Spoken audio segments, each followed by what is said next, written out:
But first, the power situation that has households across the country under such big pressure. Joining me for the latest, the Australian's Environment Editor, Graham Lloyd. Graham, welcome as always. Nuclear energy, let's start there. Energy Minister Chris Bowen says it's a distraction, it's way too expensive. He said that even a 300 megawatt small modular reactor could cost us $5 billion or more. Meanwhile, United Arab Emirates has, within 10 years, built a massive nuclear power plant with the help of the Koreans. Yeah, it's cost them $35 billion, but it produces well over 5,000 megawatts, and that's enough to replace all of the coal-fired power stations in Australia that are set to retire before 2030. So $35 billion seems a bit, of a good deal. And if you consider too, the CSIRO says if we go all the way the government wants to take us on renewables, that cost there is $500 billion.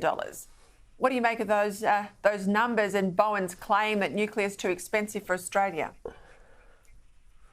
Well, good evening, Peter. They're all big numbers in this game, but there's a few points to make here, and I think the main one is that the nuclear power station that has been built in the UAE is a massive power station of the sort that's delivered 70% of France's power over many, many years. In Australia, the debate has been restricted to these small modular reactors that are they're smaller, they are at the beginning of their design phase, and obviously the cost for the first one is much higher than the cost for ones later. So as we sort of debate that, other places are building the existing technology ones, and the point that you make, this one plant could replace all the coal-fired power stations that we're going to lose, and what that means, if you put one in, you don't need all the wind or all the other bits and pieces.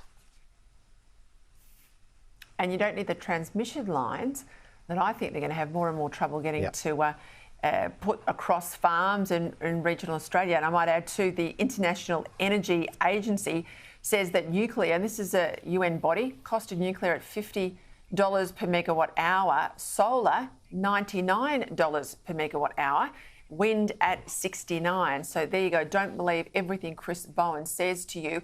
What about those targets? Reports today from Rystad Energy that those targets are in trouble. Australia is set to fall well short of its 2030 target for 82% renewable power. They say there's got to be extra measures. Well, that's just code for more spending. God help us. We're already spending a lot of money in this area, Graham. We are, and look, it's an open secret now that the sort of progress on meeting this 82% renewables by 2030 is really under pressure. And it's also the case that money isn't necessarily going to fix the problem. When you say there's extra measures, it's hard to know what extra measures there can be that will make this stuff work more efficiently or be delivered in a more timely fashion. So I think this is where the rubber's really starting to hit the road on where does all this end up, and the clock is really ticking with the retirement of coal. Look, over the weekend, this Labor conference, of course, we know in Brisbane there's been a push to dump logging between now and the next election. But there's also a ginger group, an environmental lobby group inside Labor. They want to halve methane emissions by 2030. We know what that would do to our agricultural sector. Do you think this stuff is fair income, Graham?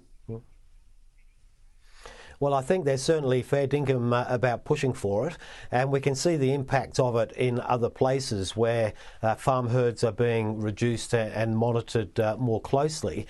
And I think for a template on where this could all end up, you really need to look at what's happening onshore of the Great Barrier Reef, where farmers are under enormous pressure from the bureaucracy now to be measured in every factor of their operations.